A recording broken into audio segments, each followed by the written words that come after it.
Welcome back to Celebrity Radio. It's Alex Belfield talking to some old friends and two legends of the business. Cannon and Ball, how are you? Fantastic. My name's Bobby Ball.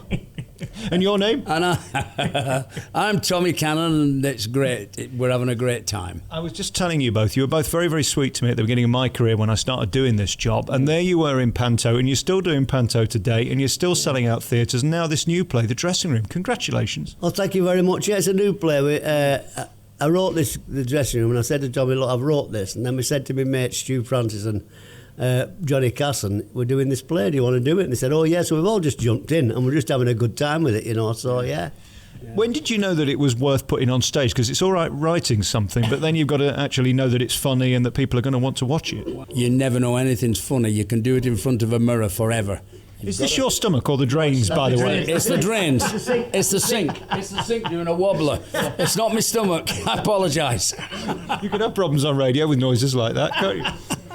No, unless you put it out in front of an audience, you don't know. And that's what happens. You write it, we all look at it and we like this, and you put it out in front of an audience. If they laugh and love it, we're on our way. I was watching clips last night of you. You're at Viva in Blackpool, which is one of the greatest last clubs like they used to be, and there's a great atmosphere in there. It still seems like you both love it as much as you ever did. Yeah, we do, and I'm glad we didn't. Yeah, we do, we just love it. It's an absolutely fantastic business to be in, and it keeps you young. So we're very, very lucky, me and Tom, really. We've been together 55 years this year, so we're doing all right, you know. We're not doing bad, yeah. The last time I saw you was on stage in Las Vegas. I just happened to be in town that week, which was one of the worst weeks, which we'll get to in a bit, but it was also magnificent to see all you guys back together. All right. And you nailed it that night, because it wasn't necessarily a given that it was going to work, was it? No, it wasn't. We were a bit worried about it, but it did work for us, and we were very pleased. Was you there? Yeah. Oh, man, you should have come round. I can't believe it. I don't believe you were there. Fantastic. Yeah, well, I mean, listen, we had a great time in Vegas. We really did. I mean, and what's being shown now, we're clueless as much as the audience sat at home watching, because we don't know what they're showing. Yesterday I spoke to Jess Conrad about the show, and I think he's a bit worried that he's going to be portrayed as being a bit grumpy. It is an entertainment show. I mean, you've got to remember, with a sort of 4 or 5 hour long programme on ITV, they're making entertainment, not necessarily trying to show you off as a star. I totally agree, but they'll not do anything, because I love Jess. Everybody says, oh, what's he about? But it's his act. He's just, you know what Jess is like. It's Jess. I love it. There was a story went round that it could have been married for years, Jess, and somebody went to his wife and said, what did you find attractive about Jess? And he said, well, she said, we're both in love with the same man. But that's his act. He goes at himself on stage. He's really, really good. I remember playing in the Showbiz 11 with him. I forget where it was, a charity game, and he played goalkeeper, and everybody said, where's Jess? You know, he came out onto the pitch, full makeup, with a mirror in his top pocket of his shirt, and that's Jess. I did enjoy it yesterday. I think we did a 26-minute interview, and I asked him 3 questions. He just did the rest himself. Oh, he will do. I love him for that. I love Jess for that. He's fantastic.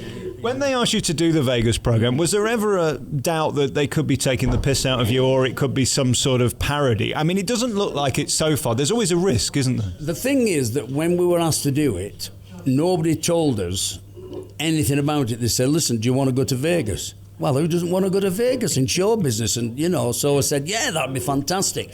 But it's only as it goes on and you've signed it all up and you've done it all, and somebody says to you, like, you do know, don't you, that there's a reality team going out with you, and all of a sudden you go, oh, here we go. And yeah, and that's what it's about. It's half reality and half variety. Right from the beginning, they were testing you, weren't they? We all just, we loved it, me and Tom. And it was great to be there, because we're all pros, and all the others are all pros. We're not young people going in a reality show. We're all pros. We've been in the business for years, so we just have a laugh at it, you know, and don't we? It was brilliant, yeah. We loved every minute of it. Loved every minute of it. I think the other good thing is, if you're just yourself, which you guys are and have been your whole career, you've got nothing to fear. If you're an act that's trying to keep it up, you're going to quickly be caught out, aren't you? Well, I always say to Tom, and I always say, and I put my fingers like that, and I say, I'm that far off leaving. And I do it as a joke. And everybody's saying to me, what do you mean when you're that far off leaving? I said, it's a joke.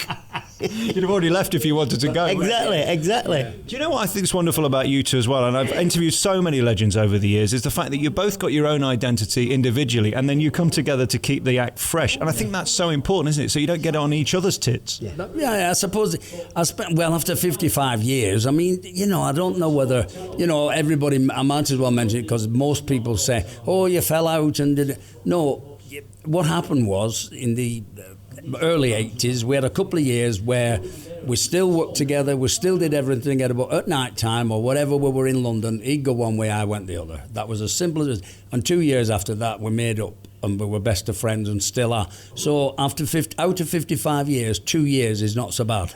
You know what I mean? Well, if people look at a double act, it's like a marriage. So you tell me a marriage that never rose.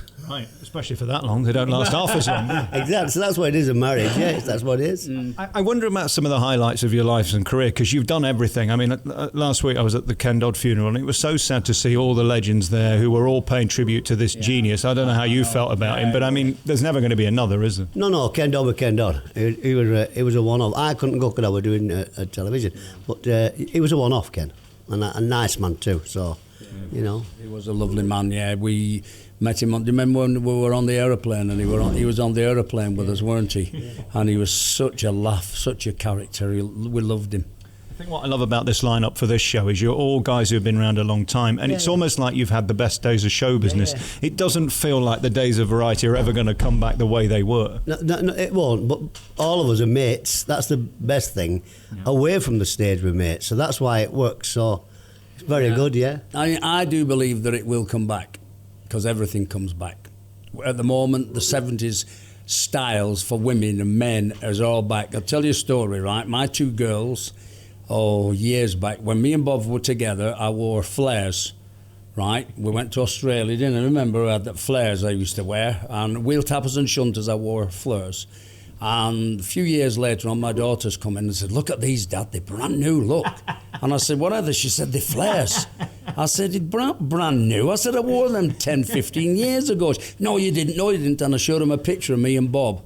And I had these flares. You couldn't see my feet. The flares were that big. And they went, oh, I don't believe it.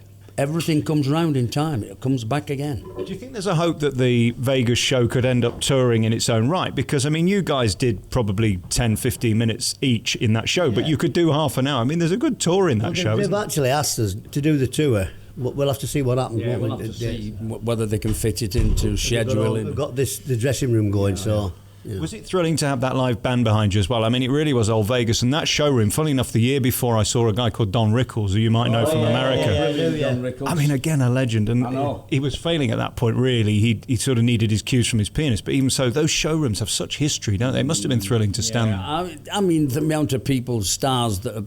I mean, I went to Vegas years back and I saw Frank Sinatra there. And I mean, he came on with his back to the audience. The comedian had just been on.